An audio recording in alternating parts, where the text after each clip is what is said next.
Unfortunately, I was correct. There will be no console mod drops this week, but I want to share some other updates and some exciting new things in the modding community in Baldur's Gate 3.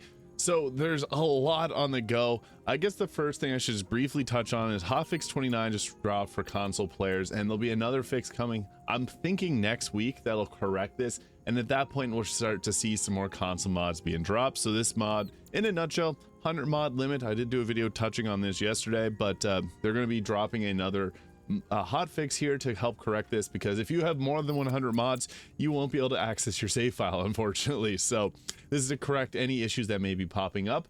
But there's some other really fun things that I wanted to show off here, like a Witcher class. Now, you may notice that I am wearing Ciri's outfit here, and usually Shadowheart is too in my videos. This is actually really cool that CD Projekt Red actually allowed the use of their asset in this mod for, this is a Nexus mod. But we also got ourselves the Witcher class mod, which is now in the in-game mod manager. So this is a really cool one. This mod was made by Strazel here, and what it has, I'll show you here in game. A lot of unique things that are from the Witcher series. So it's similar to a fighter, but you get yourselves the Igni cantrip here, which is 2d6 of fire damage, and you also get Quen for temporary health points, Ard for force damage and knocks targets off balance, Axii here to charm a humanoid and prevent it from attacking you, and then also Yrden here, which creates divine service, entangling and slowing down targets. Very interesting. This is a bonus action for Igni there. Same with Quen. Ard is also bonus action. These two use this one uses action, this one uses a bonus action. So it plays true to like what Witcher would be if it was adapted into Baldur's Gate 3. I love this as a fan. You're probably a fan of The Witcher as well. I find there's a lot of overlap between Baldur's Gate 3 fans and Witcher 3 fans. And Witcher 3 actually released their modding toolkit this year, the Red Kit. So kind of funny that we're seeing modding become more popular amongst different games. And also here, we got ourselves subclasses. So we got different schools you can choose from. School of the Wolf, School of the Viper, and School of the Griffin. They stay pretty lore accurate, so School of the Wolf gives you improved critical hit chance, and the Wolf Decoction here, which grants advantage on strength checks, +2 to strength and carry capacity doubled. School of the Viper, obviously poison focused, makes your weapon attacks deal additional poison, and you get advantage on dexterity checks, +2 dexterity and reduce falling damage. And then the School of the Griffin, which gives you the Griffin Concoction here, which Decoction gives you +2 charisma and advantage on charisma checks. I'll show you the School of the Wolf here and just go briefly through this, because I think this class is really cool. Now, will this come to console? Potentially down the road. It's hard to say what's going to happen with different like IP, but this is a fun class, and there's been a lot of love between Witcher, or I guess CD Projekt Red, alongside Baldur's Gate 3 and Larian. So of all the ones that'll come, I feel like this is one of the most likely to come, and we already see mods being given the official asset to use in game, so that is really cool in itself as well. And also, I find that of all the developers, Larian obviously being really supportive of others, they've even paid for other games to be developed, but also CD Projekt Red's very supportive. They even posted about the Shadow of the Erdtree earlier when that released. So you get extra attack at level 10 with this class. I just thought this was too cool not to mention in this video. You also get a Hunter's Prey, which is from the Hunter. Very nice, and I feel like that fits alongside this build very well. But yeah, this class is for the most part balanced, and that's what I think is coolest about it. Now, you may see some cool different weapon mods that I got here, like the Infernal Rebellion from Devil May Cry, and then still got this Evelyn Sweetheart shotgun here, which unfortunately did cause some issues 2 weeks ago. But the mod creator, I talked about this in a previous video, actually updated this before it got released to console, so that shouldn't have made its way to console. It should have been the updated version that wasn't causing crashes. So I'm very likely thinking this will come back to console, hopefully soon, because I know a lot of people really wanted this shotgun, and it's a really fun one to mess around with. It'll help Shadowheart make sure that she doesn't miss, so that is really exciting in itself.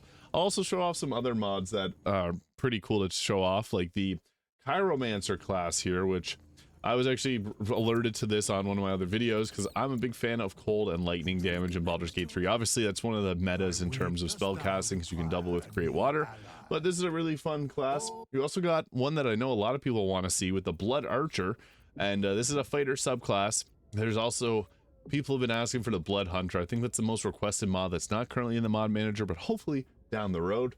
They also got the Way of the Drunken Fist Monk, which is a interesting class. There is the Punch Drunk weapon in Baldur's Gate 3, but this is another one that has some pretty cool effects. Whenever you're drunk, you get bonus effects. The image for this was Rock Lee from Naruto, which was pretty funny.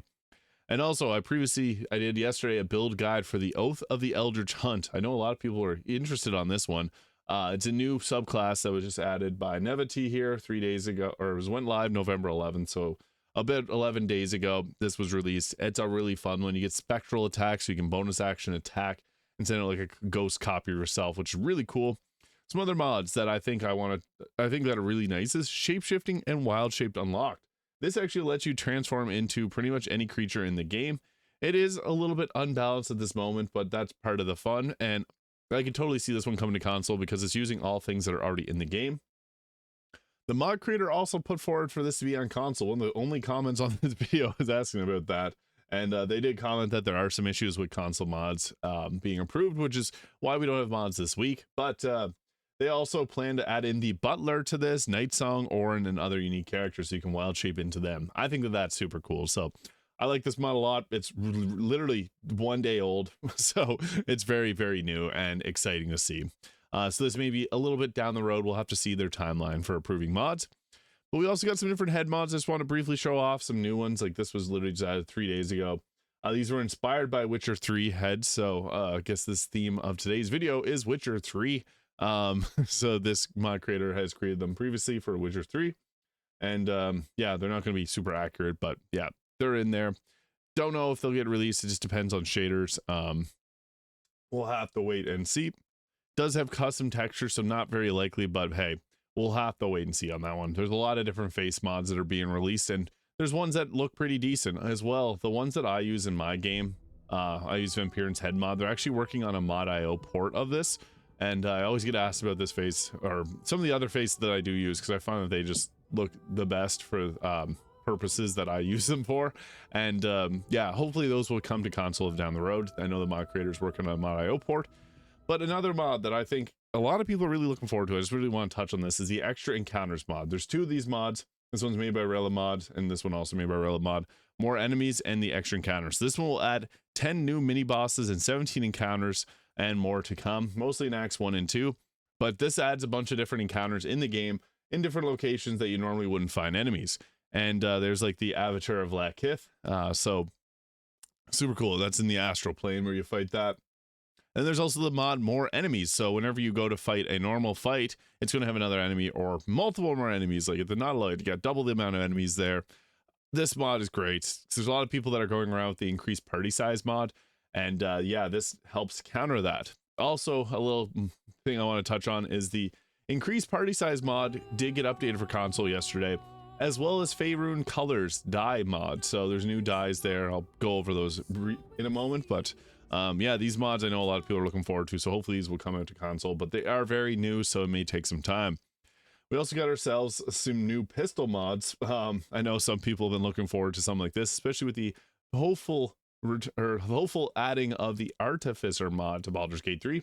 So yeah, that's there, and newly added literally 20 hours ago, not even a full day. There's a bunch of other gun mods that have been added, but this one is a little bit more lore accurate looking. And then also this one's great, tutorial exit. This lets you skip the tutorial ship. There's a few different spells you can do, so you can like save Shadowheart and get the tutorial chest, etc. So this one's nice, made by SwishFred57. Nice simple tutorial skip. For most Larian games, they usually have a tutorial skip. There's one for Divinity Original Sin 2. And then finally, this one I just think is hilarious. This just goes to show the creativity that comes out from mods. This is the it says nobody tosses a dwarf. Basically, you summon in dwarves, gnomes, halflings, or goblins, and you can throw them and they explode. So it's just the absurd ridiculousness that comes with modding. I think I just wanted to touch on that because I thought it was pretty funny. A lot of cool things coming. But yeah, we had the Witcher mod there. There's also a Red Wizard of Thay mod, which is kind of similar to the regular old wizard, but comes with its own unique changes. So we'll briefly show this off.